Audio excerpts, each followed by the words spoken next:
Alhamdulillah, wassalatu wassalamu ala rasulillah. Besimtari nuk duhet ketë frikë nga varfëria, sepse Allahu lartësuar ka garantuar për t'i dhënë rizkun, jetesën çdo njeriu, madje çdo gjallëse. Nuk ka gjallësë vetëm se e ka të caktuar rizkun.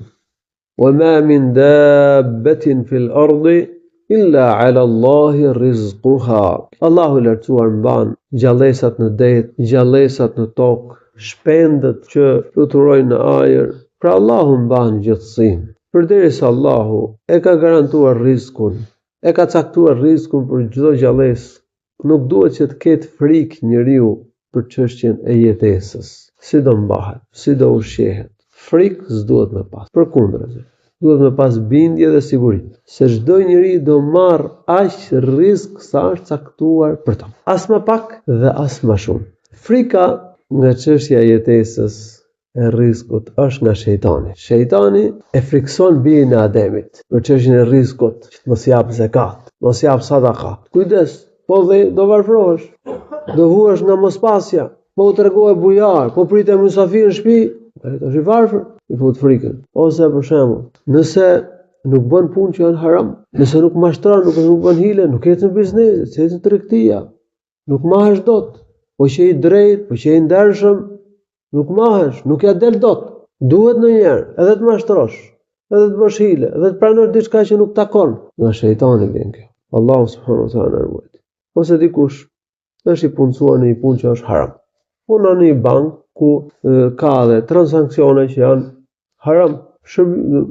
Përdesa banka ka kamat, ka transaksione të cilat janë me fajde, me interes, me kamat, atëherë puna këtu është haram, siç dihet nga hadithet e profetit sallallahu alaihi wasallam. Ose shet alkol në një klub, për shembull. Dhe kjo punë është haram, por njeriu mund të friksohet, si do mahem, si do ushqehem, se do ta lëm këtë punë. Kush le diçka për hir të Allahut, ja zëvendëson Allahu diçka që është më e mirë. Përpiqet të gjejë një punë të lishme, një punë të lejueshme.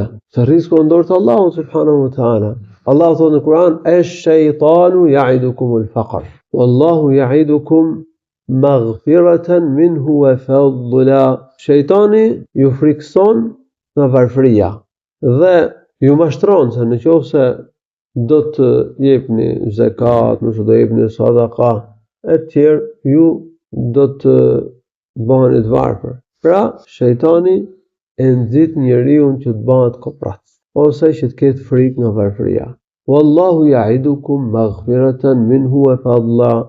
Ndërsa Allahu i lartësuar ju premton falje mëkatesh, se dhënia e zakat është shkak për faljen e mëkateve, sadakaja është shkak për faljen e mëkateve, dhe ju premton dhe mirësi nga ana e tij, mirësi të madhe.